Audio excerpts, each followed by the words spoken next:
ओम नमः भगवते वासुदेवाय। श्रीमद्भागवत महापुराण तृतीय स्कंध त्रिंश अध्याय। देह गेह में आसक्त पुरुषों की अधोगति का वर्णन।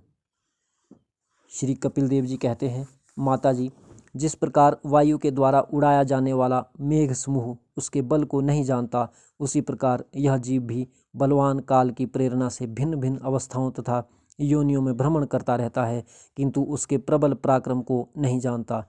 जीव सुख की अभिलाषा से जिस जिस वस्तु को बड़े कष्ट से प्राप्त करता है, उसी उसी को भगवान काल विनिष्ट कर देता है, जिसके लिए उसे बड़ा शोक होता है। इसका कारण यही है कि यह मंदमती जीव अपने इस नाशवान शरीर तथा उसके संबंधियों के घर खेत और धन आदि को मोहवश नित्य मान लेता है। इस संसार में यह जीव जिस जिस योनि में जन्म लेता है, उसी उसी में आनंद मानने लगता है और उससे विरक्त नहीं होता।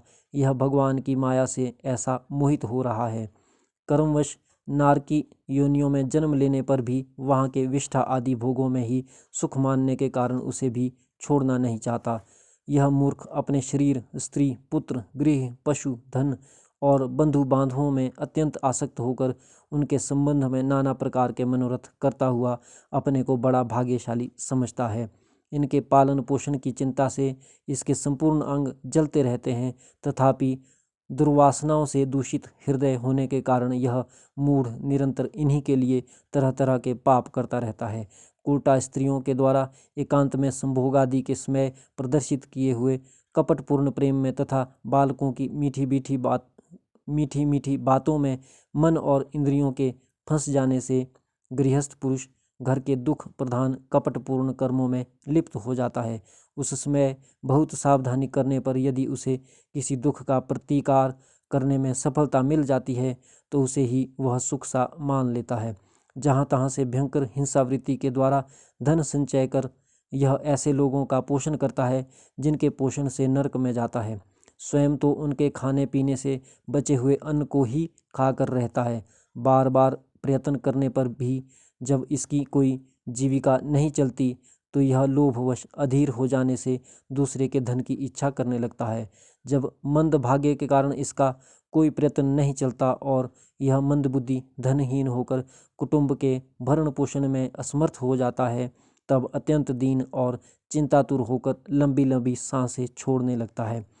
इसे अपने पालन पोषण में असमर्थ देखकर वे स्त्री पुत्र आदि इसका पहले के समान आदर नहीं करते। जैसे कृपण किसान बूढ़े बैल की उपेक्षा कर देते हैं, फिर भी इसे वैराग्य नहीं होता।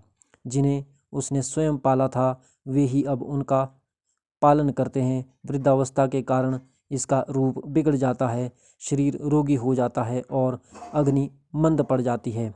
भोजन और पुरुषार्थ दोनों ही कम हो जाते हैं। वह मरणोन्मुख होकर घर में पड़ा रहता है और कुत्ते की भांति स्त्री पुत्र आदि के अपमान पूर्वक दिए हुए टुकड़े खाकर जीवन निर्वाह करता है। मृत्यु का समय निकट आने पर वायु के उत्क्रमण से इसकी पुतलियां चढ़ जाती हैं। श्वास प्रश्वास की नलिकाएं कफ से रुक जाती है। खांसने और सांस लेने में भी इसे बड़ा कष्ट होता है तथा कफ बढ़ जाने के कारण कंठ में घुरघुराहट होने लगती है। यह अपने शोकातुर बंधु बांधवों से घिरा हुआ पड़ा रहता है और मृत्युपाश के वशीभूत हो जाने से उनके बुलाने पर भी नहीं बोल सकता। इस प्रकार जो मूढ़ पुरुष इंद्रियों को ना जीतकर निरंतर कुटुंब पोषण में ही लगा रहता है, वह रोते हुए स्वजनों के बीच अत्यंत वेदना से अचेत होकर मृत्यु को प्राप्त होता है। इस अवसर पर उसे लेने के लिए अति भयंकर और रोषयुक्त नेत्रों वाले जो दो यमदूत आते हैं, उन्हें देखकर वह भय के कारण मलमूत्र कर देता है। वे यमदूत उसे यातना देह में डाल देते हैं और फिर जिस जिस प्रकार सिपाही किसी अपराधी को ले जाते हैं, उसी प्रकार उसके गले में रस्सी बांधकर बलात् यमलोक की लंबी यात्रा में उसे ले जाते हैं। उनकी घुड़कियों से उसका हृदय फटने और शरीर कांपने लगता है। मार्ग में उसे कुत्ते नोचते हैं। उस समय अपने पापों को याद करके वह व्याकुल हो उठता है। भूख प्यास उसे बेचैन कर देती है तथा घाम दावानल और लुओं से वह तप जाता है। ऐसी अवस्था में जल और विश्राम स्थान से रहित उस तप्त बालुका में मार्ग में जब उसे एक पग आगे बढ़ने की ही शक्ति नहीं रहती, यमदूत उसकी पीठ पर कोड़े बरसाते हैं, तब बड़े कष्ट से उसे चलना ही पड़ता है। वह जहाँ तहाँ थक कर गिर जाता है, मूर्छा आ जाती है, चेतना आने पर फिर उठता है। इस प्रकार अति दुखमय अंधेरे मार्ग से अत्यंत क्रूर यमदूत उसे शीघ्रता से यमपुरी को ले जाते हैं। यमलोक का मार्ग 99,000 योजन है। इतने लंबे मार्ग को 2 ही 3 मुहूर्त में तय करके वह नरक में तरह तरह की यातनाएं भोगता है। वहाँ उसके शरीर को धधकती लकड़ियों आदि के बीच में डालकर जलाया जाता है। कहीं स्वयं और दूसरों के द्वारा काट काट कर उसे अपना ही मांस खिलाया जाता है। यमपुरी के कुत्तों अथवा गिद्धों द्वारा जीते जी उसकी आंतें खींची जाती है। सांप, बिच्छू और डांस आदि डसने वाले तथा डंक मारने वाले जीवों से शरीर को पीड़ा पहुंचाई जाती है।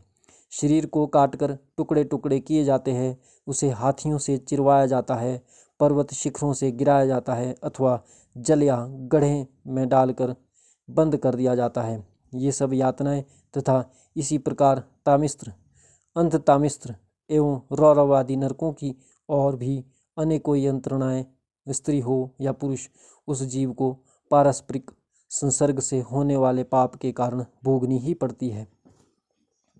माताजी, कुछ लोगों का कहना है कि स्वर्ग और नरक तो इसी लोक में हैं, क्योंकि जो नारकीय यातनाएं हैं वे यहाँ भी देखी जाती है।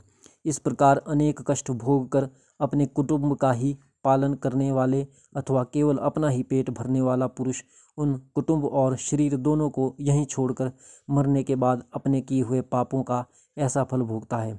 अपने इस शरीर को यहीं छोड़कर प्राणियों से द्रोह करके एकत्रित किए हुए पाप रूप पाथेय को साथ लेकर वह अकेला ही नरक में जाता है। मनुष्य अपने कुटुंब का पेट पालने में जो अन्याय करता है उसका दैव विहित कुफल वह नरक में जाकर भोगता है। उस समय वह ऐसा व्याकुल होता है मानो उसका सर्वस्व लुट गया हो। जो पुरुष निरी पाप की कमाई से ही अपने परिवार का पालन करने में व्यस्त रहता है वह अंधतामिस्त्र नरक में जाता है, जो नरकों में चरम सीमा का कष्टप्रद स्थान है। मनुष्य जन्म मिलने के पूर्व जितनी भी यातनाएं हैं तथा शुकर कुकर आदि योनियों के जितने कष्ट हैं उन सबको क्रम से भोगकर शुद्ध हो जाने पर वह फिर मनुष्य योनि में जन्म लेता है।